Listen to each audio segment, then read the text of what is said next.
But basically, there was a university in Germany, and they study quantum computing. It's like the oldest university in Germany. Yeah, it's like nuts, right? They do tons and tons of research for quantum computing. Yeah. This Chinese guy comes in, he's like a really talented quantum computing guy, right? Gets the studies, brings over a lot of students and stuff, and then goes back to China with said research. So, well, he went into what is that bloody university called? Find it. I'll find it. Yeah. I know the name. You know the so name. do I. It's like what Germany's oldest university. No, It'll come up. I'll just do quantum. Something with an H or something. Heidelberg, I think. I believe it's Heidelberg. Let's get it right. Let's see. Anyway, he comes in. Yes. Okay. Heidelberg, yes. Is it Heidelberg University? Okay, anyway. Goes to Heidelberg University, and then he applies for grants. Yeah. He gets an initial 5 million... euros. Yeah, is it euro or dollar, whatever, grant from the EU and Germany. Sure. Okay. So he gets paid by the EU and he gets paid by Germany to do this research in Germany. Yeah. With, of course, he has access to all of their, facilities, all of the other scientists there, all the interns, everything to do this research. Okay. So he's not necessarily doing this research himself. He's actually just using Germany to research this stuff. Yes. He applies for many grants. He gets all of them. Yep. Okay. And he keeps using this money to develop this quantum technology. But he keeps going back and forth to China. He goes to China. He brings his students because, of course, he's got his own thing going on there. University in What's Germany, that? by the way. Just to correct. It's not a what? It's not the oldest university in Germany. Oh, it's not the oldest? No. What is the oldest one? Munich, I believe. What's the oldest one called? Munich. The Munich University? Okay, one of the oldest. Sorry. Yeah. Just want to be correct. Maybe it's like the oldest in East Germany or West Germany. Anyway, go ahead.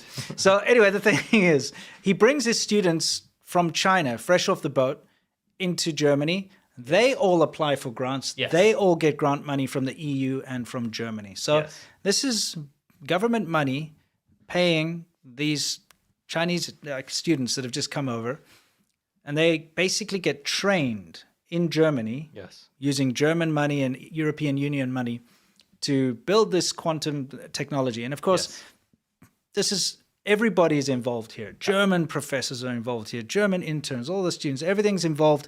Then in 2008, he takes all of those students that he brought over that got grants, all of the lab equipment that was developed, all of the research and everything, and then he just goes back to China with it. He takes everything back.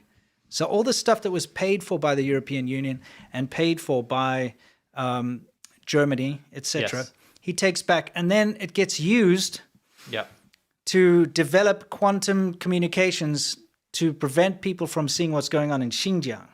Yes. And it gets used. Does, a company that he started does it. It's used for the Chinese military satellites that have got quantum communications. It gets used for military purposes. And so the long story short of all of this is that Germany and the European Union funded Chinese military quantum entanglement communications and technology. Guess what? I use quantum computing to find out that Heidelberg University is Germany's oldest university. Oh, it is? I was looking at the chat. People were arguing about it. Oh, yeah. I fact-checked you, and you were right. Okay, good. Quantum computing. Yeah, quantum computing. Anyway, so there's this question that came up. We just thought this documentary is actually really good. There's a link. I linked it in the description, but they posed a question that I think will just be so self-evident when it's being posited. Yeah, let's listen to this question. The question is, should German universities collaborate with quantum scientists who are accountable to an authoritarian state? It's very simple, isn't it? The answer is no. Just no. Anyway, go watch the little documentary when you've got time, because it's very eye-opening. Yes. We want to shout out Jordan Harbinger, a friend of the show. He has a fantastic podcast where he has amazing guests on. We've been a few times. Yeah, great guy. Episode 903 just dropped yesterday, and it was really, really good because it was about why do people fall for misinformation. And I think in this day and age, it's very important to understand why that is. And the guest is actually really cool, Dan Ariely. What he said is that it's kind of important that you don't pick a side like right or left or whatever. No, they're more responsible for falling for this or that. You have to understand why each side is falling for misinformation, because then people can actually figure out, wow, that's not true, right? What things about our personality does this appeal to, right? Yeah. Why are we listening to this kind of stuff, and why are we more biased to listen to different sorts of things? And really what you can do is use your own kind of mind to think about how does Russia and China take advantage of this, because that's currently what we're dealing with right now. So I highly recommend you go over to jordanharbinger.com/903 if you want to hear that episode, or go to his YouTube channel and subscribe and say The China Show sent me. You. That'd be great. Yeah, he's a great host. Very, very good. And it's hard to find a good host for a podcast. It's not just sitting there talking. Yeah. Actually asks questions and then listens. Yeah, he's a great host. Yeah, he's a great host. Yeah. We've both been on his show, and we've been interviewed quite a few times by different people, and he's a very good interviewer. Yes, the best. Yeah. Best we've had. Yeah, absolutely. So this guy's just painting the pig black so he can sell it for a lot more at market. Let's move on to some more hammy humor. Okay. Wow, they're going for it, aren't they? Some of his clothes were thrown out the window. A lot of them were cut up. Some of them were burned. She was too crazy. She lunged at him with a knife. She was in this jealous rage. If you don't go home now, I'm going to walk out into traffic and kill myself.